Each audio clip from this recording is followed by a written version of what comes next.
So, yes, our students, a very, very good morning, and I wholeheartedly welcome you all for Enlightened Educators. So, today, I wish you all a happy Ugadi. So, ಇವತ್ತು Ugadi so ನಮ್ಮ ಹಿಂದೂ ಕ್ಯಾಲೆಂಡರ್ನ ಹೊಸ ವರ್ಷ ಆಗಿರೋದ್ರಿಂದ so ಇವತ್ತೆಲ್ಲರಿಗೂ ಒಂದು ಒಳ್ಳೆ ರೀತಿಯಿಂದ ಪ್ರಾರ್ಥನೆ ಮಾಡ್ತಾ ಸೊ ಎಲ್ಲರ ಲೈಫ್ ಕೂಡ ಒಂದು ಸಕ್ಸಸ್ಫುಲ್ ಆಗಲಿ ಅಂತ ನಾನು ಕೇಳ್ಕೊಳ್ತಾ so let start with today's classes. So ನಾನು ಆಲ್ರೆಡಿ ಇನ್ಫಾರ್ಮೇಶನ್ ಅನ್ನು ಕೊಟ್ಟಿದ್ದೆ that I would be starting with apti classes for placements and for any other government exams you're preparing for. And yeah, so ಮೊದಲನೇದಾಗಿ aptitude ಅಂತ ಹೇಳಿದ್ರೆ ನಿಮ್ಮ ಒಂದು problem solving, logical thinking skills ಆಗ್ಬೋದು, ಮತ್ತೆ ನೀವು ಒಂದು ಸಿಚುಯೇಷನ್ ಹೇಗೆ ಹ್ಯಾಂಡಲ್ ಮಾಡ್ತೀರಾ, ಯಾವ ರೀತಿಯಾಗಿ ಒಂದು ಲಾಜಿಕಲ್ ಥಿಂಕಿಂಗ್ ಅನ್ನ ಮಾಡ್ತೀರಾ, ಈ ರೀತಿಯಾಗಿ ಟೆಸ್ಟ್ ಮಾಡಲಿಕ್ಕೆ ಆಪ್ಟಿಟ್ಯೂಡ್ ಇರೋವಂಥದ್ದು. ಸೊ ಆಪ್ಟಿಟ್ಯೂಡ್ ಭಾಗದಲ್ಲಿ ನಿಮಗೆ ಮೇನ್ ಕಂಪನೀಸ್ಗಳಲ್ಲಿ ಮೇನ್ ಆಗಿ ಕೇಳೋವಂಥದ್ದು English, quantitative aptitude and reasoning. So ಅದರಲ್ಲಿ ಸುಮಾರು ಭಾಗಗಳಿದೆ. ಸೊ ಮೇನ್ ಆಗಿ ಒಂದು ನಾವು ಬೇರೆ ಎಕ್ಸಾಮ್ಸ್ಗಳಿಗೆ ಹೇಳೋದಾದ್ರೆ any of state government or central government exams ಆದ್ರೆ ಎಲ್ಲಾ ಕಡೆನೂ ಇಂಗ್ಲಿಷ್ ಕೇಳೋದಿಲ್ಲ. Only banking sectors and insurance sectors and RBI, like RBI and others, they ಅವರು ಇಂಗ್ಲಿಷ್ ಅನ್ನ ಕೇಳ್ತಾರೆ, English quants and reasoning. But other than that you can see in staff selection commission and railways ಅಲ್ಲಿ ಎಲ್ಲ they will ask you mainly general knowledge ನ ಕೇಳ್ತಾರೆ. Okay, English ಇರೋದಿಲ್ಲ, general knowledge ಇರುತ್ತೆ, computer ಇರುತ್ತೆ, ಸೈನ್ಸ್ ಇರುತ್ತೆ. GK stands for general knowledge, GS stands for general science. General science ಅಂದ್ರೆ ನೀವು 6th ಇಂದ 10th ತನಕ ಅಥವಾ PUC ತನಕ ಏನ್ ಬೇಸಿಕ್ಸ್ ಓದಿರ್ತೀರಾ, not completely complex. Okay, basics ಓದಿರ್ತೀರಾ. Say for example in physics you can consider what is a work, what is a force, what is a mass, and what are the three rules of Newton's law. ಮೂರು ಇದೆಯಲ್ಲ, ಅದು those three laws. And you can see what is an ohm and current. Electricity ಓದಿರ್ತೀರಾ PU ಲಿ, ಅದರಲ್ಲಿ ohm ಇದೆ. ಆಮೇಲೆ ಅದರಲ್ಲಿ ಒಂದಿಷ್ಟು ಹೀಟ್ ಪ್ರೊಡ್ಯೂಸ್ಡ್ ಮತ್ತೆ normal to find out the series and parallel resistances in a simpler manner. ತುಂಬಾ simple ಅದು. ಮತ್ತೆ ನೀವು ಕೆಮಿಸ್ಟ್ರಿ ನೋಡೋದಾದ್ರೆ ಪೀರಿಯಾಡಿಕ್ ಟೇಬಲ್ ಮತ್ತೆ the chemical names of the chemicals, ಅಂದ್ರೆ ಒಂದಿಷ್ಟು ಕೆಮಿಕಲ್ದು ನೀವು ನಾರ್ಮಲ್ ಈಗ ಬೇಕಿಂಗ್ ಸೋಡಾ ಅಂದ್ರೆ ಕೆಮಿಸ್ಟ್ರಿಯಲ್ಲಿ ಏನಂತ ಕರೀತಾರೆ, ಮತ್ತೆ ಅದ್ರ ಈಕ್ವೇಶನ್ಸ್ ಏನು, ಮತ್ತೆ some they ask regarding the balancing of equation.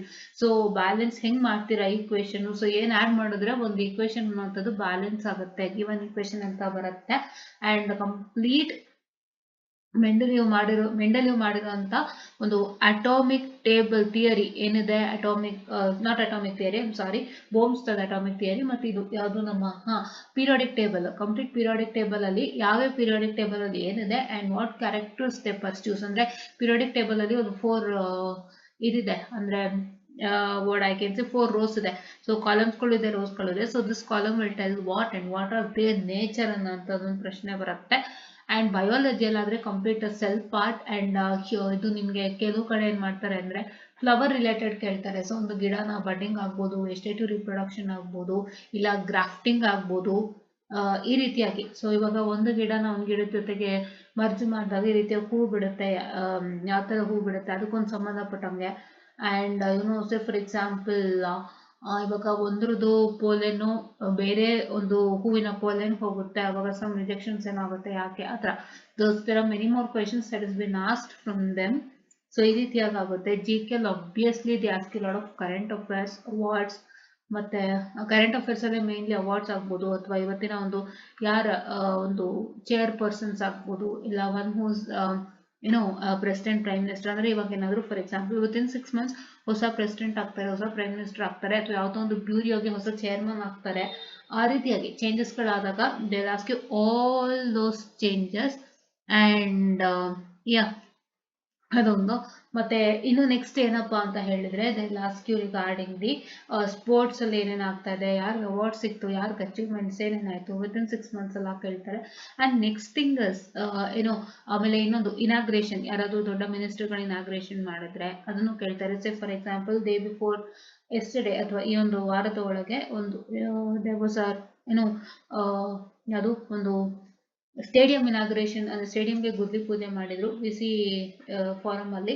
So they have started with VC farm ಅಲ್ಲಿ ಒಂದು ಸ್ಟೇಡಿಯಂಗೆ ಗುದ್ಲಿ ಪೂಜೆ ಮಾಡಿದ್ರು. Mansukh Mandavya, he was the sports minister from the central who came in here along with HD Kumaraswamy ಅವರು. So ಅದು ಆ ಥರ. So ಅವರು ಇವಾಗ ಏನೇನು ಮಾಡಿದ್ದಾರೆ, ಹೊಸದಾಗಿ ಏನು ಗುದ್ಲಿ ಪೂಜೆ ಮಾಡಿದ್ರು, ಏನೇನು ಓಪನ್ ಮಾಡಿದ್ರು ಎಲ್ಲಾನು ಬರುತ್ತೆ.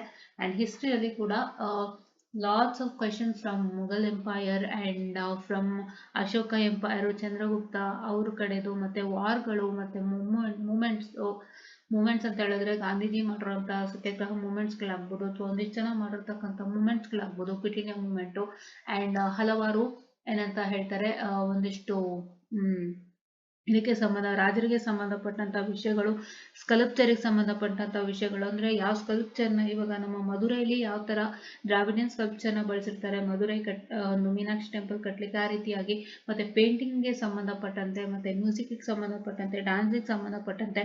ಪೇಂಟಿಂಗ್ ಅಲ್ಲಿ ಸ್ಪೆಷಲಿ ನಾನು ಗಮನಿಸಿದಂತ ಕ್ವಶನ್ ಏನು ಅಂತ ಹೇಳಿದ್ರೆ, ಪೇಂಟಿಂಗ್ ಅಲ್ಲಿ the main thing they ask you the questions is that they ask you regarding ಆ ಪೇಂಟಿಂಗ್ಗೆ ಯಾವ ರೀತಿಯಾಗಿ ನಾವು ಯಾಕೆ ಪೇಂಟ್ ಮಾಡ್ತೀವಿ ಅಂತ. ಈಗ ಪೇಂಟ್ ಮಾಡೋಕ್ಕೆ ನಾರ್ಮಲ್ ಕಲರ್ಸ್ ಗೊತ್ತು, ಬಟ್ ಅದಕ್ಕೂ ಮೇಲೆ ಏನೇನು ಒಂದು ಏನಂತ ಹೇಳ್ತಾರೆ, ಬೇರೆ ಏನು ಬಳಸ್ತೀವಿ ಅಂತ. ಕಲರ್ಸ್ ಬಿಟ್ಟು ಬೇರೆ ಕೆಲವು ರೆಸಿನ್ ಕೋಟಿಂಗು ಮತ್ತೆ ಅವು ಬಳಸ್ತೀವಿ, ಮತ್ತೆ ನಾವು ಪೇಂಟ್ ಮಾಡ್ಬೇಕಾದ್ರೆ ಬಳಸೋಂಥ ಬ್ರಷ್ ಆಗ್ಬೋದು, ಅದ್ರದ್ದು ಬಗ್ಗೆ ಕೇಳ್ತಾರೆ.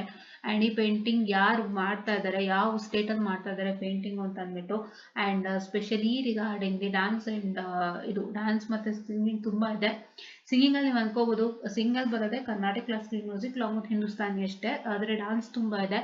ಡ್ಯಾನ್ಸ್ ಅಲ್ಲಿ ನೋಡಿದ್ರೆ ಫೋಕ್ ಡ್ಯಾನ್ಸ್ಗಳು ಬರುತ್ತೆ, ನಮ್ಮ ನಾರ್ಮಲ್ ಸ್ಟೇಟ್ ಡ್ಯಾನ್ಸ್ ಬರುತ್ತೆ, ಎಲ್ಲ ಬರುತ್ತೆ, ತುಂಬಾ ತಿಳ್ಕೋಬೇಕು. And you are most welcome to learn regarding the concepts in the history like wars ಬಗ್ಗೆ ತಿಳ್ಕೊಳ್ತೀರಿ, ಮತ್ತೆ ಹಳೆ ಕಾಲದವ್ರು ಯಾರು ಪುಸ್ತಕ ಬರೆದಿರ್ತಾರೆ ಅದ್ರ ಆಥರ್ ಬಗ್ಗೆ ತಿಳ್ಕೊಳ್ತೀರಿ. and moreover to learn about, you are going to learn regarding the concepts of the main constitution, preamble and ಇದು ಯಾವುದು constitution ಬಗ್ಗೆ ತಿಳ್ಕೊತೀರಾ, ಪ್ರಿಯಾಂಬಲ್ ಬಗ್ಗೆ ತಿಳ್ಕೊತೀರಾ, ಮತ್ತೆ ಒಂದಿಷ್ಟು ಡೀಟೇಲ್ಸ್ ರಿಗಾರ್ಡಿಂಗ್ ದ ಕಾನ್ಸ್ಟಿಟ್ಯೂಷನ್ ಬಗ್ಗೆ ತಿಳ್ಕೊಳ್ತೀರಾ. ಯಾವ್ದು I'll be just telling you, wait a minute. So yes, I'll be telling you guys, ಅದೊಂದು ತುಂಬಾ ಇಂಪಾರ್ಟೆಂಟ್ ಇದೆ ಅದು. ಸೊ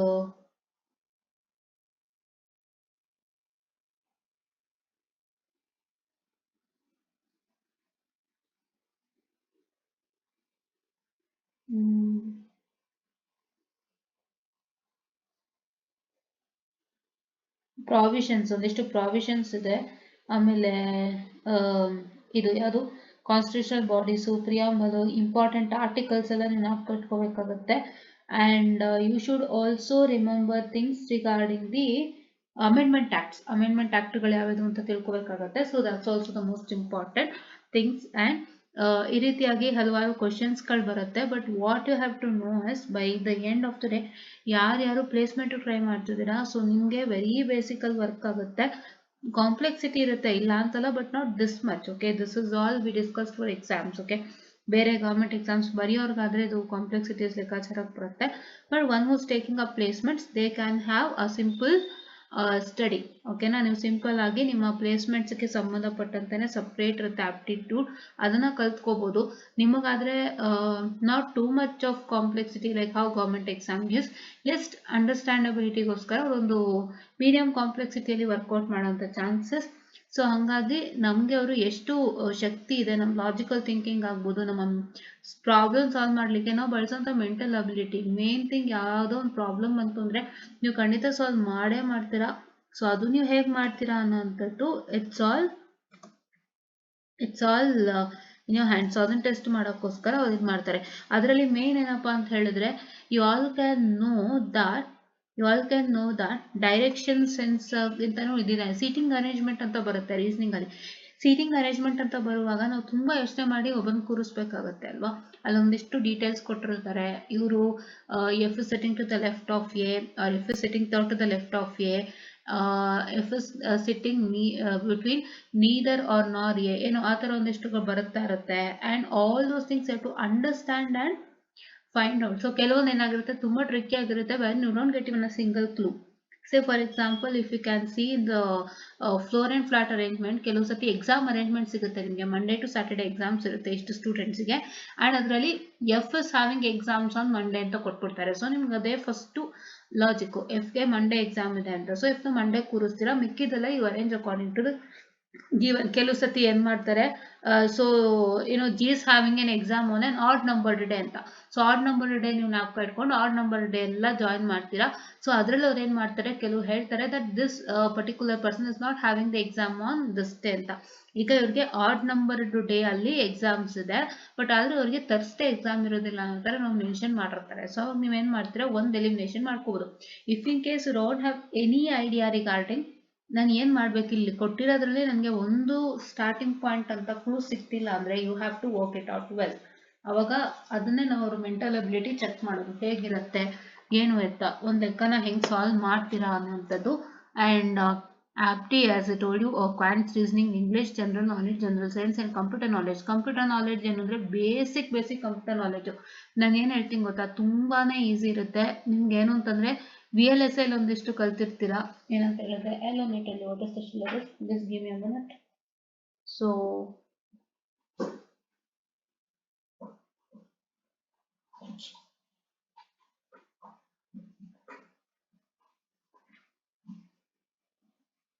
ಕಂಪ್ಯೂಟರ್ ನಾಲೆಡ್ಜ್ ಅನ್ನೋಂಥದ್ದು ನಾನು ನಿಮಗೆ ಹೇಳೋದಾದ್ರೆ, I hope it want come in everywhere. ಅಂದರೆ ನಿಮಗೆ ಕೆಲವು ಕಡೆ ಪಾಯಿಂಟ್ಸ್ ಅಲ್ಲೇ ಬಂದ್ಬಿಡತ್ತೆ, ಕೆಲವು ಕಡೆ CBT 1 phase 1 ಅಲ್ಲಿ ಬರುತ್ತೆ, ಕೆಲವು ಕಡೆ phase 2 ಅಲ್ಲಿ ಬರುತ್ತೆ. So how well it comes in, so we are here to start with. And computer ಸಿಲೆಬಸ್ನ ನೀವು ನೋಡ್ತೀರಾ ಅಂತಂದರೆ you can see that you having a lot of things on how computer works. ಕೆಲವು ಕಡೆ ಏನು ಮಾಡ್ತಾರೆ, ತುಂಬ ಬೇಸಿಕ್ ಆಗಿ ಕೊಟ್ಬಿಡ್ತಾರೆ, ಕಂಪ್ಯೂಟರ್ ಹೆಂಗೆ ವರ್ಕ್ ಮಾಡ್ತಿದೆ and basic shortcut keys for a computer.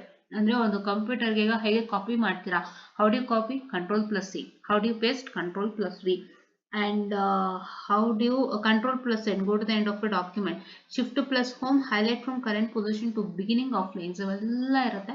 So ಈ ರೀತಿಯಾಗಿ ಕಂಪ್ಯೂಟರ್ ಬಗ್ಗೆ ಮತ್ತೆ ಒಂದಿಷ್ಟು ನೆಟ್ವರ್ಕ್ ಟೋಪೋಲಜೀಸ್ ಬಗ್ಗೆ, Microsoft Excel, PowerPoint, word processing software, and ಒಂದಿಷ್ಟು ಆಪರೇಟಿಂಗ್ ಸಿಸ್ಟಮು, ಕಂಪ್ಯೂಟರ್ ಲ್ಯಾಂಗ್ವೇಜಸ್ ಆಗ್ಬೋದು, low level, high level language, ಆಮೇಲೆ computer system, binary conversion, binary to decimal to octal conversion, ಆಮೇಲೆ ಕಂಪ್ಲೀಟ್ ಇಂಟ್ರೊಡಕ್ಷನ್ ಆನ್ ಕಂಪ್ಯೂಟರು, ಮತ್ತು you will be having lot of things regarding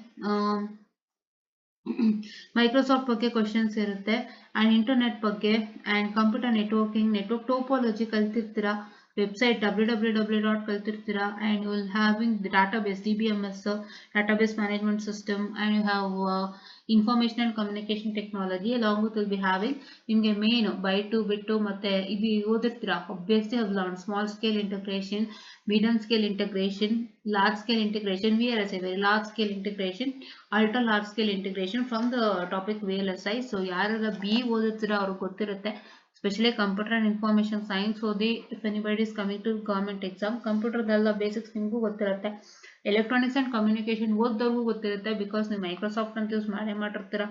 network topology ಅಂತೂ ಕಲ್ತಿರ್ತೀರಾ, www ಬಗ್ಗೆ ಕಲ್ತಿರ್ತೀರಾ, ಎಲ್ಲ ಎಲ್ಲಿ ಬರುತ್ತೆ, you will get it in CCN, computer communication network. So ಅಲ್ಲಿ ಬಂದಿರುತ್ತೆ. ಮತ್ತು ಲ್ಯಾಂಗ್ವೇಜು ಯಾವುದು low level, high level language ಎಲ್ಲ ಎಲ್ಲಿ ಕಲ್ತಿರ್ತೀರಾ, ನಿಮಗೆ C++ ಪ್ರೋಗ್ರಾಮಿಂಗ್ ಲ್ಯಾಂಗ್ವೇಜ್ ಒಂದು ಸಬ್ಜೆಕ್ಟ್ ಇರುತ್ತೆ. You will be having any programming language there, microprocessor ಕಂಟ್ರೋಲರಲ್ಲೂ ಕಲ್ತಿರ್ತೀರಾ. ಇಷ್ಟೆಲ್ಲ ಇದೆ. ಸೊ ಇಲ್ಲಿ ನೋಡಿದ್ರೆ this a basic syllabus are taken up, so will separate it for required. Phase 1 ಬಂದು ಅರ್ಥಮೆಟಿಕ್ ಇದೆ. Arithmetic is complete calculation, number system, HCF and LCM, square root and cube root simplification, basic concept to percentage, average, ratio and proportion. Commercial mathematics is profit and loss, discount, simple and compound interest. Life maths, time and work, pipe and system, partnership.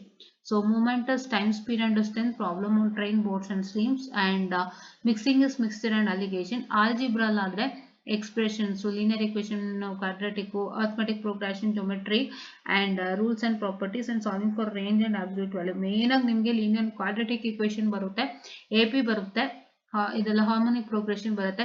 ಎಲ್ಲೆಲ್ಲಿ ಯಾವ್ದು ಬರುತ್ತೆ ನಾನು clear ಆಗಿ ಹೇಳ್ತೀನಿ, just general ಆಗಿ discuss ಮಾಡೋಣ, because ಇದು government exam ಮಾಡ್ತಾ ಇರೋರ್ಗು ಇದರಲ್ಲೆಲ್ಲ ಇದ್ದೇ ಇರುತ್ತೆ. And you will also be having trigonometry for government exam. ಎಲ್ಲದರಲ್ಲೂ ಇರಲ್ಲ, ದಯವಿಟ್ಟು ನಾಪ್ಕ ಇಟ್ಕೊಳ್ಳಿ, ಎಲ್ಲದರಲ್ಲೂ ಇರಲ್ಲ. SSC ಮತ್ತೆ ರೈಲ್ವೇಸ್ ಅಲ್ಲಿ ಮಾತ್ರ. Banking doesn't include trigonometry and for phase 1 and insurance ಅಲ್ಲೂ ಬರೋದಿಲ್ಲ. RBI ಅಲ್ಲೂ ಟ್ರಿಗ್ನೋಮೆಟ್ರಿ ವೆರಿ ಫಸ್ಟ್ ಫೇಸ್ ಅಲ್ಲಿ ಬರಲ್ಲ, ಬಂದ್ರು ಸೆಕೆಂಡ್ ಫೇಸ್ ಅಲ್ಲಿ ಬರ್ಬೋದು, but I don't know regarding that. And ಇಲ್ಲಿ ನೀವು ನೋಡ್ತಾ ಇರ್ಬೋದು ಜಾಮೆಟ್ರಿ ಅಂದ್ರೆ ಆಂಗಲ್ಸ್ ಅಂಡ್ ಟ್ರಯಾಂಗಲ್ಸ್. ಏನಿಲ್ಲ ಜಾಮೆಟ್ರಿ ಅಂತ ಹೇಳಿದ್ರೆ ನೀವು ಸರ್ಫೇಸ್ ಏರಿಯಾ ಅಂಡ್ ವಾಲ್ಯೂಮ್ ಅಂತ you will be learned in 10th standard. ಯಾರು CBSE ಓದುತ್ತೀರ, that's a very big chapter for you all. It's a surface areas and volume which is consisting of ಏನೇನಿರುತ್ತೆ ಅದರಲ್ಲಿ, it is having a square, cube, cuboid, triangle, rectangle, and you'll be having the cone, sphere, hemisphere, cylinder. ಅದೆಲ್ಲ complete ಮಾಡಿರ್ತೀರ, ಅದೇ ಇದು, you have to do it. Okay, ಇಲ್ಲಿ trigonometry ಅಂತಾನೆ separate ನೀವು 10th ಅಲ್ಲಿ ಕಲ್ತಿರ್ತೀರಾ, height and distance, trigonometry, identity. Modern mathematics ಇದು CAD, GRE and GMAT ಅಂತೆ. But let's also see what is that. permutations and combinations. Okay, chances, set theory and Venn diagram, slope of a line, midpoint and distance formula. Okay, coordinate geometry ಎಲ್ಲ ಕಡೆ ಇರಲ್ಲ, ಕೆಲವು ಕಡೆ ಇರುತ್ತೆ, like this on the RRB and SSC ಇರುತ್ತೆ. Venn diagram ಬಂದು don't get confuse, Venn diagram also comes in reasoning. Set ಥಿಯರಿದು ಒಂದು ವೆನ್ ಡಯಾಗ್ರಾಮ್ ಆದ್ರೆ ರೀಸನಿಂಗ್ ಅಲ್ಲೂ ಕೂಡ ಒಂದು ವೆನ್ ಡಯಾಗ್ರಾಮ್ ತರ ಬರುತ್ತೆ. ನಿಮ್ಗೆ ಅದು ಹೇಳ್ತೀನಿ ಯಾವಾಗ ಅಂತ. Like you can say with respect to syllogism ಅಲ್ಲಿ ಬರೋಂಥ ವೆನ್ ಡಯಾಗ್ರಾಮ್ಗಳವು. Fine, yeah. And DI data interpretation ಬಂದು ಯು ಹ್ಯಾವಿಂಗ್ ವಿಜುವಲ್ ಡಾಟಾ, ಇದು ಟೇಬ್ಲರ್ ಚಾರ್ಟ್ ಅನ್ನ ಇಟ್ಟುಕೊಂಡು ಮಾಡಬೇಕಾಗುತ್ತೆ. ಸೊ ಏನ್ ಟೇಬ್ಲರ್ ಚಾರ್ಟ್ ಆಗ್ಬೋದು, ಬಾರ್ ಗ್ರಾಫ್ ಆಗ್ಬೋದು, ಪೈ ಚಾರ್ಟ್ ಆಗ್ಬೋದು, whatever they give us the resource is suppose to do it. But one thing you should know is, ಇದಕ್ಕೆ main ಆಗಿ ಬೇಕಾಗಿರ್ತಕ್ಕಂಥದ್ದು percentage, simple interest and compound interest. ಒಂದಿಷ್ಟು basic points ಎಲ್ಲ ತಿಳ್ಕೊಂಡಿದ್ರೆ ಈ data interpretation ಮಾಡ್ಬೋದು. Because ಯಾವ್ದು ಕೇಳ್ತಾರೆ ಗೊತ್ತಾಗಲ್ಲ. ಈಗ ಸಡನ್ ಆಗಿ ಯಾವುದೋ ಒಂದು ಎಷ್ಟು % ಜಾಸ್ತಿ ಆಯ್ತು ಅಂತ ಕೇಳ್ಬೋದು, ನಮ್ಮ ಡಾಟಾ ನೋಡ್ಕೊಂಡು ಹೇಳಿ ಅಂತ. ಇಲ್ಲ ಅಂತ ಹೇಳಿದ್ರೆ ಮೀನ್ ಮೋಡ್ ಮೀಡಿಯನ್ ಮೇಲೆ ಡಾಟಾ ಇರುತ್ತೆ, ಬಟ್ ಮೀನ್ ಮೋಡ್ ಮೀಡಿಯನ್ ಮೇಲೆ ಆ ಡಾಟಾಕ್ಕೆ ಸಂಬಂಧಪಟ್ಟಂತೆ ಕ್ವಶನ್ಸ್ ಬರ್ಬೋದು. ಇಲ್ಲ simple interest and compound interest ಮೇಲೆ ಆ ಡಾಟಾಕ್ಕೆ ಸಂಬಂಧಪಟ್ಟಂತೆ ಕ್ವಶನ್ಸ್ ಬರ್ಬೋದು. ಸೊ ಹಾಗಾಗಿ ಡಾಟಾ ಇರುತ್ತೆ, ಅದಕ್ಕೆ ಸಂಬಂಧಪಟ್ಟಂಗೆ ಅವ್ರು ಯಾವ್ದ್ರ ಮೇಲೆ ಕ್ವಶನ್ಸ್ ಕೇಳ್ತಾರೆ, ಅದ್ರಲ್ಲೂ ಸಪ್ರೇಟ್ ಯಾವ ಟಾಪಿಕ್ಸ್ ಮೇಲೆ ಕೇಳ್ತಾರೆ ಅದ್ರ ಮೇಲೆ depend. So main percentage, SIPI, mean mode median ನಾವು ಕಟ್ಕೊಂಡಿರಿ, it will help you lot. ಆಯ್ತಾ. ಅಂಡ್ ವರ್ಬಲ್ ಅಲ್ಲಿ, ಲಾಜಿಕಲ್ ರೀಸನಿಂಗ್ ಅಲ್ಲಿ ಮೇನ್ ಥಿಂಗ್ ನಾವು ಕಟ್ಕೊಳ್ಳಿ, ಸೀಟಿಂಗ್ ಅರೇಂಜ್ಮೆಂಟ್ ಇದೆ, ಪಜಲ್ ಇದೆ, ಬ್ಲಡ್ ರಿಲೇಷನ್ ಇದೆ, ಡೈರೆಕ್ಷನ್ ಸೆನ್ಸ್ ಇದೆ, ಸಿಲಾಜಿಸಮ್ ಇದೆ, and coding, decoding, order and ranking, and inequality and input output. So order and ranking ಅಂದ್ರೆ determine position in a row comparing height and weight. Order and ranking ಅಲ್ಲಿ main nap ಕಟ್ಕೊಳ್ಳಿ. ಕೆಲವು ಕಡೆ dictionary ಅಲ್ಲಿ questions ಅನ್ನ ಕೇಳ್ತಾನೆ. ಏನ್ ಮಾಡ್ತಾನೆ ಗೊತ್ತಾ, ಡಿಕ್ಷನರಿ ಅಲ್ಲಿ ಸಂಬಂಧಪಟ್ಟಂತೆ ಒಂದಿಷ್ಟು ವರ್ಡ್ಗಳನ್ನ ಕೊಟ್ಟು ಬಿಟ್ಟು you have to what I can say, choose a correct option according to its ranking. ಹೆಂಗೆ ರ್ಯಾಂಕಿಂಗ್ ಕಂಡುಹಿಡಿತೀರಾ ಅಂದ್ರೆ, ಫಸ್ಟ್ ಎಲ್ಲಾ ಲೆಟರ್ನು A ಇರುತ್ತೆ ಅಥವಾ B ಇರುತ್ತೆ. ಅವರು ಬೇರೆ ಬೇರೆ ಕೊಡಕ್ ಸಾಧ್ಯನೇ ಇಲ್ಲ. ಅವರು ಒಂದು ಲೆಟರ್ ಇಂದಾನೆ ವರ್ಡ್ಗಳು ಕೊಡ್ತಾರೆ. ನೀವೇನ್ ಮಾಡ್ಬೇಕು, ಅದ್ರ ಪಕ್ಕದಲ್ಲಿ ಯಾವ್ದಿದೆ ನೋಡ್ಕೋಬೇಕು. ಈಗ A ಪಕ್ಕದಲ್ಲಿ H ಇದೆಯಾ, A ಪಕ್ಕದಲ್ಲಿ K ಇದೆಯಾ, A ಪಕ್ಕದಲ್ಲಿ I ಇದೆಯಾ ಅಂತ.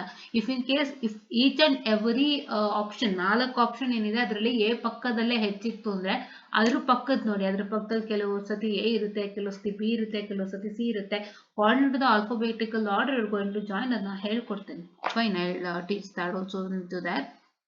And alphabet and series, number series, alphabet series, alphanumeric series, nanology, classification, ಇದೆಲ್ಲ ತುಂಬಾ ಈಸಿ ಮಾಡ್ಕೋಬಹುದು. ನಾನ್ ವರ್ಬಲ್ ಅಲ್ಲಿ ಇದು ನೋಡಿ, mirror water image, paper folding and cutting, embedded figure, figure completion, cube and dies and group of images. ಅಂದ್ರೆ ಇದು main. ಅಂದ್ರೆ ಇದಾಗ 4th ಫಿಗರ್ ಯಾವುದು ಅಂತ ಕೇಳ್ತಾನೆ, 3 ಫಿಗರ್ ಕೊಟ್ಟು 4th ಫಿಗರ್ ಯಾವುದು ಅಂತ ಕೇಳ್ತಾನೆ. ಇಲ್ಲ ಅಂತಂದ್ರೆ identifying opposite faces and folded, ಇದು cube and dice, opposite side ಏನಂತ ಕೇಳ್ತಾನೆ. ಇನ್ನೊಂದು figure completion, filling the missing part, ಇದು 2 ಕಮ್ಮಿ ಒಂದೇ ಬರುತ್ತೆ. ಫಿಗರ್ ಕಂಪ್ಲೀಷನ್ ಮತ್ತೆ group of images. Embedded figure, finding a small shape hidden within a larger one. Larger one ಅಲ್ಲಿ ಒಂದು ಸ್ಮಾಲ್ ಶೇಪ್ ಇರುತ್ತೆ, ಅದು ಫೈಂಡ್ ಔಟ್ ಮಾಡ್ತೀರಾ. ಪೇಪರ್ ಫೋಲ್ಡಿಂಗ್ ಅಂಡ್ ಕಟ್ಟಿಂಗ್ ಅಂದ್ರೆ ಅನ್ಫೋಲ್ಡ್ ಮಾಡಿದಾಗ ಹೆಂಗಿರುತ್ತೆ ಅಂತ. And mirror and water images, visualising reflection, reflect ಆದಾಗ ಹೆಂಗಿರುತ್ತೆ. ಒಂದು ಇಮೇಜ್ ಕೊಡ್ತಾನೆ, ಅದು ನಿಮ್ಗೆ ಮಿರರ್ ರಿಫ್ಲೆಕ್ಷನ್ ಆದಾಗ ಹೌ ವೆಲ್ ಇಟ್ ಕಮ್ಸ್ ಅಂತ. ಅಂಡ್ ಮೇನ್ ಥಿಂಗ್ ಇನ್ನೊಂದೇನು ಅಂತ ಹೇಳಿದ್ರೆ ನಿಮ್ಗೆ ಕೇಳೋ ಅಂತದ್ದು ಕೌಂಟಿಂಗ್ ಫಿಗರ್ಸ್. ಇದೆಲ್ಲ ಮಿಸ್ ಆಗಿದೆ ಅನ್ಸುತ್ತೆ. ಕೌಂಟಿಂಗ್ ಫಿಗರ್ ತುಂಬಾ ಇಂಪಾರ್ಟೆಂಟು. ಕೌಂಟಿಂಗ್ ಫಿಗರ್ ಸಿಕ್ಕಾಬಟ್ಟೆ ಇಂಪಾರ್ಟೆಂಟು. ನಮ್ಮ ನಾರ್ಮಲ್ ಏನ್ ಬರುತ್ತೆ ಸ್ಟೂಡೆಂಟ್ಸ್, ನಿಮ್ಮ ಇದರಲ್ಲಿ ಆಪ್ಟಿ ಅಂತ ತಗೊಂಡಾಗ with respect to companies they might ask you counting figures also. Figure ಎಷ್ಟಿದೆ, ಎಷ್ಟು ಟ್ರಯಾಂಗಲ್ಸ್ ಇದೆ, ಎಷ್ಟು ಕ್ಯೂಬ್ಸ್ ಇದೆ, ಎಷ್ಟು ಕ್ಯೂಬರ್ಡ್ಸ್ ಇದೆ ಎಲ್ಲ ಕೌಂಟಿಂಗ್ ಮಾಡ್ತಾರೆ. ಸೊ ವೆರಿ ಬೇಸಿಕ್ ಎಕ್ಸಾಮ್ಗಳೆಲ್ಲ ಇದು ಬರುತ್ತೆ. So to consider this into existence and statement, ಇದು ತುಂಬಾ important. Data sufficiency, course of action, cause and effect, statement and argument, statement and assumption. ಏನಿಲ್ಲಪ್ಪ, ಇವಾಗ ಒಂದು ಸ್ಟೇಟ್ಮೆಂಟ್ ಅಂಡ್ ಕನ್ಕ್ಲೂಷನ್ ಅಂತ ಕೇಳಿರ್ತೀರ ಅಲ್ವಾ, 4 ಸ್ಟೇಟ್ಮೆಂಟ್ ಕೊಟ್ಟಿರ್ತಾರೆ, ಕನ್ಕ್ಲೂಷನ್ ಏನ್ ಕೊಡ್ತಾರೆ ಆ ಸ್ಟೇಟ್ಮೆಂಟ್ ಸಂಬಂಧಪಟ್ಟಂತೆ ಆ ಕನ್ಕ್ಲೂಷನ್ಸ್ ನ ನೀವು ಫಾಲೋ ಅಪ್ ಮಾಡಬೇಕಾಗತ್ತೆ. And the main thing is cause and effect. Cause and effect ಮತ್ತೆ course of action. Data sufficiency ಅಂದ್ರೆ ಏನಿಲ್ಲ. So I have a good question on data sufficiency which was asked for my TCS NQT exam. ಯಾರ್ಯಾರು TCS NQT ಬರೀತಿದ್ದೀರಾ exams ಅವರು ಕೂಡ ಇದನ್ನ follow up ಮಾಡ್ಬೋದು. ಅವ್ರಿಗೆ 100% ಇದು ಇಂಪಾರ್ಟೆಂಟ್ ಆಗುತ್ತೆ. They have the very best opportunity. Okay, TCS NQT ಅಲ್ಲಿ ಏನ್ ಕೇಳಿದ್ದ ಅಂದ್ರೆ ದೇ ವಾಸ್ ಏನು ಒಂದು ಪ್ರೊಫೆಸರ್ ಜಾಬ್ ಇದೆ. ಆ ಪ್ರೊಫೆಸರ್ ಜಾಬಿಗೆ ಸಂಬಂಧಪಟ್ಟಂತೆ ಅವರು ಒಂದಿಷ್ಟು ಡೀಟೇಲ್ಸ್ ಅನ್ನ ಕೊಟ್ಟಿರ್ತಾರೆ. ಈಗ for a person to become a professor, what are his eligibility criterias, that was given there. And the next thing what was given is there was a person. Okay, ಈಗ ಪ್ರೊಫೆಸರಿ ಪೋಸ್ಟ್ಗೆ ಕಾಲ್ ಆಗಿದೆ, ಅವ್ರ ಎಲಿಜಿಬಿಲಿಟಿ ಕ್ರೈಟೀರಿಯಾ ಮೆನ್ಷನ್ ಮಾಡಿದ್ದಾರೆ. ಈಗ ಅದಕ್ಕೊಬ್ರು person apply ಮಾಡಿದ್ದಾರೆ. They have given that person name along with that persons details, a person details regarding what he studied and what and all he has done ಎಲ್ಲ ಕೊಟ್ಟಿದ್ರು ಆಯ್ತಾ. then they told you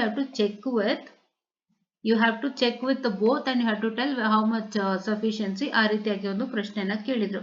ಅಂದ್ರೆ ಅವ್ರದ್ದು data ಕೊಟ್ಟು ಇವ್ರದ್ದು data ಕೊಟ್ಟು have to tell whether he is eligible or not ಅಂತ ಅದೊಂದು ಕೇಳ್ತಾರೆ.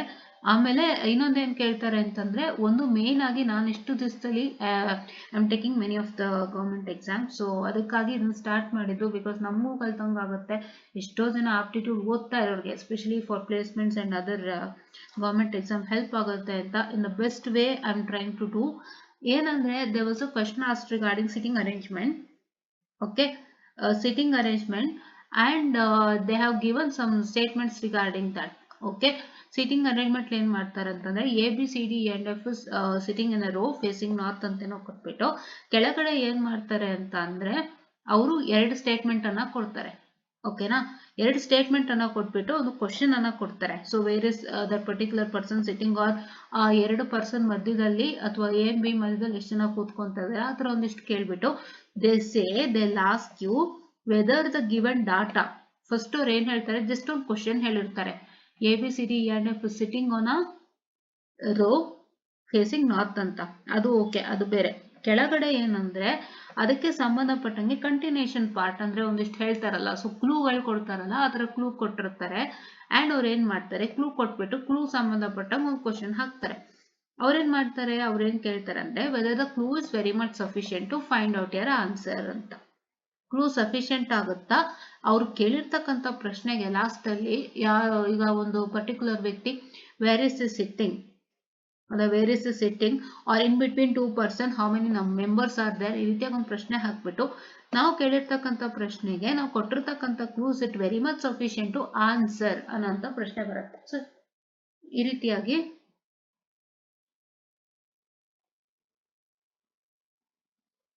ಓಕೆ, ಸೊ ಈ ರೀತಿಯಾಗಿ ಪ್ರಶ್ನೆಗಳು ಬರುತ್ತೆ. So this all comes in. And miscellaneous topic ಒಂದು ಕ್ಲಾಕ್ಸ್, ಕ್ಯಾಲೆಂಡರ್ಸ್, ವೆನ್ ಡಯಾಗ್ರಾಮ್. ಇಲ್ಲೂ ಇದೆ ನೋಡಿ, ವೆನ್ ಡಯಾಗ್ರಾಮ್ ಒಂದು ಇತ್ತು. ಓಕೆನಾ, ಸೊ ಮೇನ್ ಆಗಿ ಇದೆ ನೋಡಿ, all exam doesn't include English section and most important is cut off matters a lot according two category. So ಏನಂದ್ರೆ ನಿಮ್ಮ ಕ್ಯಾಟಗರಿ ಮೇಲೆ ಕಟ್ ಆಫ್ ಡಿಸೈಡ್ ಆಗುತ್ತೆ, ಎಲ್ಲರಿಗೂ ಇದು ಗೊತ್ತಿಲ್ಲಿ. ಸೊ ನಾನು actually when I attempted the exams I was like ಎಲ್ಲ questions ನಾವು ಅಟೆಂಪ್ಟ್ ಮಾಡಬೇಕು ಅನ್ನುವಂತಹ ಒಂದು ಹುಮ್ಮಸ್ಸಿಂದ ಅಟೆಂಪ್ಟ್ ಮಾಡ್ತೀವಿ. ದಯವಿಟ್ಟು ಜ್ಞಾಪಕ ಇಟ್ಕೊಳ್ಳಿ, if you attempt every questions ನೀವು ಮಾರ್ಕ್ಸ್ನ ತುಂಬಾ ಈಸಿಯಾಗಿ ಲೂಸ್ ಮಾಡ್ತೀರಾ. ವೈ ಈಸಿಯಾಗಿ ಲೂಸ್ ಮಾಡ್ತೀರಾ ಅಂದ್ರೆ, not in your placement aptitude. Placement aptitude is completely different. ನಿಮ್ಮ ಪ್ಲೇಸ್ಮೆಂಟ್ ಆಪ್ಟಿಟ್ಯೂಡ್ ಅಲ್ಲಿ ಏನಾದರೂ ನೆಗೆಟಿವ್ ಮಾರ್ಕಿಂಗ್ ಇತ್ತು ಅಂತಂದ್ರೆ, ಪ್ಲೇಸ್ಮೆಂಟ್ ಆಪ್ಟಿಟ್ಯೂಡ್ ಅಲ್ಲಿ if there was a negative marking, ಇದೇ ನೆಗೆಟಿವ್ ಮಾರ್ಕಿಂಗ್ ಅಂದ್ರೆ ನಾನು ಅದು ಕೇಳಿಲ್ಲ, ಎಲ್ಲೋ ಒಂದೆರಡು ಕಡೆ ಕೇಳಿದ್ದುಂಟು. I wanted to tell if there is any negative marking in placements. Government exams ಅಲ್ಲಂತೂ ಆಬ್ವಿಯಸ್ಲಿ ನೆಗೆಟಿವ್ ಮಾರ್ಕಿಂಗ್ ಇದ್ದೇ ಇರುತ್ತೆ, ಕೆಲವು ಕಡೆ ಇರೋದಿಲ್ಲ. Almost negative marking will be is equal to 1/3 3 comma, I'm sorry, 1 by 3 comma 1 by 4, 1 by 4, 1 by 3 negative marking ಇರುತ್ತೆ. ಹೌದಾ? Negative 1 by 3 ಅಂದರೆ some value, 1 by 4 ಅಂದರೆ 0.25 ಆಯ್ತಾ. ಸೊ ಇಫ್ ಇನ್ ಕೇಸ್ ಇದೇ ನೆಗೆಟಿವ್ ಮಾರ್ಕಿಂಗು ನಿಮ್ಮ ಪ್ಲೇಸ್ಮೆಂಟ್ಸ್ ಅಲ್ಲೂ ಇದ್ದಾಗ ದಯವಿಟ್ಟು ಎಲ್ಲ ಕ್ವಶನ್ ಅಟೆಂಪ್ಟ್ ಮಾಡಬೇಡಿ. If you attempt a question which is very wrong, ಅವಾಗ ಏನಾಗುತ್ತೆ, ಅದರದ್ದು 1/3 -1/3 ಕ್ಯಾಲ್ಕುಲೇಟ್ ಆಗ್ಬಿಡುತ್ತೆ ಟೋಟಲ್ ಅಲ್ಲಿ. So how much total your right, that is not your final. ನಿಮ್ಗೆ ಇವಾಗ 100 ಕ್ವಶನ್ಗೆ 60 ಕ್ವಶನ್ಸ್ ರೈಟ್ ಇದ್ರೆ ಇನ್ನೆಷ್ಟಾಯ್ತು? If 60 is right, then your 40 questions are wrong. ಹೌದಾ? ಆ 40 ಕ್ವಶನ್ಸ್ ಅಲ್ಲಿ ಒಂದೊಂದು ಕ್ವಶನ್ಗೂ ಎಷ್ಟು ಡಿಡಕ್ಟ್ ಆಗ್ತಿರುತ್ತೆ? 1/3 ಡಿಡಕ್ಟ್ ಆಗುತ್ತೆ, ಇಲ್ಲ 1/4 ಡಿಡಕ್ಟ್ ಆಗುತ್ತೆ. So when all these gets deducted, so ನಿಮ್ಮ 60 ಇನ್ನು ಡಿವೈಡ್ ಆಗೋಗುತ್ತೆ. 60 becomes still less because we are considering 1/3. ಇಲ್ಲಿ 40 ತಪ್ಪಿದೆ ಅಂದಾಗ ಆ 40 ನಾವೇನ್ ಮಾಡ್ತೀವಿ? 1/3 ಅನ್ನ ಕನ್ಸಿಡರ್ ಮಾಡ್ತೀವಿ. 1/3 -1/3 -1/3 -1/3 like that for 40 questions, and ಅದ್ರದ್ದು ಏನು ಟೋಟಲ್ ಬರುತ್ತೆ ಅದನ್ನ ಇಲ್ಲಿ ನಾವು ಕಡಿತ ಮಾಡಿದಾಗ 60 might become some 30 or 40 ಆ ಥರ ಆಗುತ್ತೆ. ಹೌದಾ? ಎಷ್ಟಾಗುತ್ತೆ ನಾವು ಗೊತ್ತಿಲ್ಲ, ಬಟ್ 30 or 40 ಹತ್ತಿರ ಅಷ್ಟೇ ಆಗುತ್ತೆ. ಹೌದಾ? ಆ ರೀತಿ ಆಗುತ್ತೆ. ಸೊ ಹಂಗಾಗಿ don't attempt every question. This is not a university exam to say that ನಾನು ಒಂದು ಕ್ವಶನ್ ಬಿಟ್ರೆ ನಾನು ಮಾರ್ಕ್ಸ್ ಕಳ್ಕೊತೀನಿ ಅನ್ನಕ್ಕೆ ಇದು ಯೂನಿವರ್ಸಿಟಿ ಎಕ್ಸಾಮ್ ಅಲ್ಲ. Because university exam has its own values. ಒಂದು ಕ್ವಶನ್ಗೆ ಅದರದ್ದೇ ಆದ ಮಾರ್ಕ್ಸ್ ಇರುತ್ತೆ, ಅಲ್ಲಿ ಯಾವುದೇ ನೆಗೆಟಿವ್ ಮಾರ್ಕಿಂಗ್ ಇರೋದಿಲ್ಲ. ಬಟ್ ಇಲ್ಲಿರೋ ಕಾರಣ you have to do this. ಆಯ್ತಾ? ಸೊ ಇಷ್ಟು ಆಪ್ಟಿನ ಇಂಟ್ರೊಡಕ್ಷನ್ ಆಗಿರುತ್ತೆ. ಸೊ ನಾನು ಕಂಟಿನ್ಯೂ ಮಾಡ್ತೀನಿ ನಾಳೆಯಿಂದ. ಅಂದ್ರೆ ಇವತ್ತು ಸಾಯಂಕಾಲ ಏನಾದ್ರು ರೀಸನಿಂಗ್ ಏನಾದ್ರು ಸ್ಟಾರ್ಟ್ ಮಾಡಂಗಿದ್ರೆ, ಇಲ್ಲ ಪಾಯಿಂಟ್ಸ್ ಏನಾದ್ರು ಸ್ಟಾರ್ಟ್ ಮಾಡಂಗಿದ್ರೆ ಮಾಡೋಣ. ಸೊ ಮೇನ್ ಥಿಂಗ್ ಏನಂತಂದ್ರೆ, ಒಂದು ತುಂಬಾ ಒಳ್ಳೆ ರೀತಿಯಿಂದ ಕಲಿಯಕ್ಕಾಗಿ ಕ್ಲಾಸ್ ಅನ್ನು ನಾನು ತಗೊಂಡು ಹೋಗೋಣ ಅಂತ ಮಾಡ್ತಾ ಇದ್ದೀನಿ. ಸೊ ನಾನು ಆಲ್ಮೋಸ್ಟ್ ಎಲ್ಲಾ ಸೆಕ್ಷನ್ಸ್ ಕವರ್ ಅಪ್ ಮಾಡ್ತೀನಿ. GK ಆಗ್ಬೋದು, GS ಆಗ್ಬೋದು, ಇಲ್ಲ ಕ್ವಾಂಟ್ಸ್ ಆಗ್ಬೋದು, ರೀಸನಿಂಗ್ ಆಗ್ಬೋದು, ಎಲ್ಲ ಕವರ್ ಅಪ್ ಮಾಡ್ತೀನಿ. ಸೊ ಹಂಗಾಗಿ ನಾವು ಗವರ್ಮೆಂಟ್ ಎಕ್ಸಾಮ್ಸ್ಗಳಿಗೂ ಕೂಡ ಇದು ಹೆಲ್ಪ್ ಆಗೋ ಥರ ಮಾಡ್ತಾ ಇದ್ದೀನಿ. ಯಾಕಂದರೆ let's also learn and share ಅಂತ ನನ್ನ ಮನಸ್ಸಿಗೆ ಅನ್ನಿಸ್ತು. ಸೊ ಹಾಗಾಗಿ ನಾನು ಇದನ್ನು ಸ್ಟಾರ್ಟ್ ಮಾಡ್ತಾ ಇದ್ದೀನಿ. So I kindly request you all to get in touch with it. And ಯಾರೆಲ್ಲ ಎಕ್ಸಾಮ್ಸ್ ಟ್ರೈ ಮಾಡ್ತಿದ್ದೀರಿ, any other exams, government exams like insurance sector, banking, RBI and railways and SSC ಏನಿದ್ರು ಕೂಡ let's discuss regarding all the topics. So ನೀವು ಯಾರೆಲ್ಲ ಇದ್ರೆ specially from Karnataka, please to join into our channel to get more regarding all these things. and ನಾವು ಹಾಗೆ ENC topics ಕೂಡ ನಾವು ಮಾಡ್ತಾ ಇದೀವಿ, ಎಲ್ಲರಿಗೂ ಗೊತ್ತಿದೆ. ಸೊ ಅದು ಕೂಡ ಮುಂದುವರಿಯುತ್ತೆ. ಅದನ್ನು ಬಿಟ್ಬಿಟ್ಟು ಮಾಮೂಲು ಮಾಡ್ತಾರೆ ಅಂತ ಯಾರು ಅನ್ಕೋಬೇಡಿ. ಅದನ್ನು ಕೂಡ ಮುಂದುವರಿಯುತ್ತೆ, ಇದನ್ನು ಕೂಡ ಮುಂದುವರಿಯುತ್ತೆ. ಇನ್ನೊಂದು ಚಾನಲ್ ಮಾಡೋದು ಒಂದು ಸ್ವಲ್ಪ ಕಷ್ಟ, ಹಾಗಾಗಿ ಮಾಡ್ತಿಲ್ಲ. ಸೊ ಒಂದಿಷ್ಟು ಯೂಟ್ಯೂಬ್ ರೂಲ್ಸ್ ಆ್ಯಂಡ್ ರೆಗ್ಯುಲೇಷನ್ಸ್ ಎಲ್ಲ ಇರುತ್ತಲ್ಲ. ಸೊ ಹಂಗಾಗಿ ಡಬಲ್ ಚಾನಲ್ ಮಾಡಿದ್ರು ಸುಮ್ಮನೆ ಹಿಂಸೆ. ಯಾಕೆಂದರೆ ಇವಾಗ ಒಂದು ಚಾನಲ್ ಮಾಡಿಬಿಟ್ಟು ಮತ್ತೆ ಡಿಲೀಟ್ ಮಾಡ್ತೀವಿ ಅಂದರೆ ಅದು ಸ್ವಲ್ಪ ಇದಾಗುತ್ತೆ. ಸೊ ಬೇಡ, ಏನಕ್ಕೆ ಅಂದ್ಬಿಟ್ಟು ಒಂದೇ ಚಾನಲಲ್ಲಿ ಎಲ್ಲ ಮಾಡ್ಕೊಂಡು ಹೋಗ್ತಿದ್ದೀನಿ. So that everybody can easily access ಅಂತ. So I would be doing ENC subjects also along with this also. And ನಾವು ಕಟ್ಕೊಳ್ಳಿ ಮೇಯ್ನ್ ಆಗಿ ರೈಲ್ವೇಸ್ನಲ್ಲಿ ENC ಇದು ತುಂಬ ಇಂಪಾರ್ಟೆಂಟ್ ಆಗುತ್ತೆ. PGCETಗೂ ENC ತುಂಬ ಇಂಪಾರ್ಟೆಂಟ್ ಆಗುತ್ತೆ. PGCET ಟಾಪಿಕ್ಸು ಕೂಡ ಒಂದಿಷ್ಟು ಡಿಸ್ಕಸ್ ಮಾಡೋಣ ನೆಕ್ಸ್ಟ್ ಅಪ್ಕಮಿಂಗ್ ಸೆಷನ್ಸಲ್ಲಿ. ಸೊ ದಟ್ ಅದಕ್ಕೂ ಕೂಡ ಹೆಲ್ಪ್ ಆಗುತ್ತೆ ಅಂತ ಹೇಳ್ತಾ, I just want to session students and hope you got the whole insights on what you get and what you will not get, and let's move forward with the topics ಅಂತ ಹೇಳ್ತಾ, thank you.